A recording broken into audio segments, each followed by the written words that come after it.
Muntik nang magsabong ang mga Kim Pao fans dahil sa isang larawang pinost ni Paolo Avellino sa kanyang Instagram kung saan nakatalikod itong naglalakad sa isang pantalan kasama ang isang lalaki na mas maliit sa kanya. Walang anumang caption si Paolo sa post kundi isang pulang heart icon.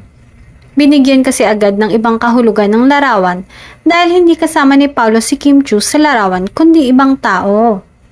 Pero mabilis namang nagdinaw ang ilan sa mga fans at sinabing bonding moment ito ni Paolo at ng anak niyang si Aki mula sa dating kasintahang si LJ Reyes.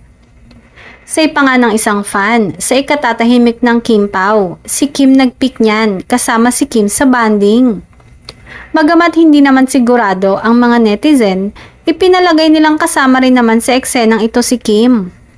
Pansamantalang naitsapera muna si Paolo sa patwitams nila ni Kim at pamamasyal sa US para bigyan ng panahon ang anak ng aktor na naninirahan na sa Amerika.